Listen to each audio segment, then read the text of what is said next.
उत्तर प्रदेश के एक छोटे से गांव में जंगल के बीचों बीच एक बहुत पुराना कुआं था। लोग कहते थे कि उस कुएं में एक औरत की आत्मा रहती है, जिसकी मौत कई साल पहले बहुत दर्दनाक तरीके से हुई थी। गांव वाले शाम ढलते ही उस रास्ते पर जाना बंद कर देते थे, क्योंकि रात होते ही वहां से औरत के रोने की आवाजें आती थी। बचाओ, मुझे बाहर निकालो। और जिसने भी उस आवाज का पीछा किया वो कभी वापस नहीं लौटा। एक रात गांव के दो लड़के अमन और समीर उस कुएं का सच जानने निकल पड़े। ये सब गांव वालों की बेकार की कहानियां हैं। भूत वूत कुछ नहीं होता। लेकिन भाई, मैंने सच में उस कुएं से आवाजें सुनी है। मुझे अच्छा नहीं लग रहा। डरपोक मत बन, आज पता चल जाएगा कि सच क्या है। दोनों टॉर्च लेकर जंगल की तरफ बढ़ने लगे। जैसे जैसे वे आगे बढ़ रहे थे, हवा ठंडी होती जा रही थी। पेड़ों की टहनियां अपने आप हिल रही थीं, और ऐसा लग रहा था जैसे कोई अंधेरे में उन्हें देख रहा हो। कुछ देर बाद दोनों उस पुराने कुएं के पास पहुंच गए। कुआं पूरी तरह टूटा हुआ था। उसके आसपास काली राख फैली हुई थी। अचानक समीर को कुएं के अंदर से किसी औरत के रोने की आवाज सुनाई।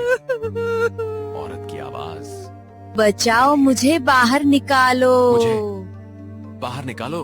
अमन, तुमने सुना? कौन है वहां? अचानक कुएं के अंदर से किसी के नाखून घिसने की आवाज आने लगी।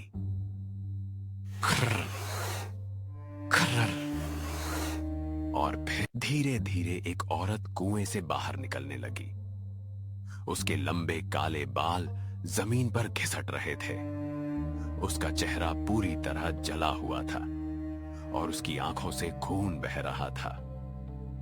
उसके हाथों के नाखून इतने बड़े थे कि पत्थरों को भी चीर सकते थे। ये क्या है? ने मुझे जगा दिया।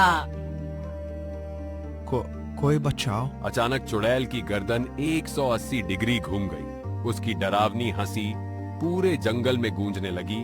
अमन और समीर डरकर जंगल की तरफ भागने लगे, लेकिन पीछे से चुड़ैल हवा में उड़ते हुए उनका पीछा कर रही थी। पेड़ों पर बैठे कौवे जोर जोर से चिल्लाने लगे। हवा तूफान की तरह चलने लगी। अमन, जल्दी भागो, वो हमारे पीछे आ रही है। अचानक अमन गिर पड़ा। उसकी टॉर्च दूर जाकर बंद हो गई, और तभी अंधेरे में चुड़ैल धीरे धीरे उसके सामने उतरने लगी। प्लीज हमें छोड़ दो। जब मैं मदद मांग रही थी तब किसी ने मुझे नहीं बचाया। गांव वालों ने मुझे जिंदा कुएं में फेंक दिया था। उन्होंने मुझे डायन कहा, मैं बेगुनाह थी। तो तुम लोगों को क्यों मारती हो? क्योंकि अब मैं इंसान नहीं रही। अचानक उसका चेहरा और भी डरावना हो गया। उसके दांत बाहर निकल आए और उसकी आंखें पूरी सफेद हो गईं। चुड़ैल अचानक समीर के ऊपर झपटी। उसके गले पर लंबे नाखूनों के निशान बन गए। अमन ने पास पड़ा जलता हुआ लकड़ी का टुकड़ा उठाया। समीर को छोड़ दो। अमन ने जलती लकड़ी चुड़ैल की तरफ फेंकी। चुड़ैल दर्द से चीख उठी। नहीं। अचानक पूरा जंगल शांत हो गया। चुड़ैल धीरे धीरे धुएं में बदलने लगी, लेकिन गायब होने से पहले उसने अमन की तरफ देखकर कहा, मैं फिर वापस आऊंगी।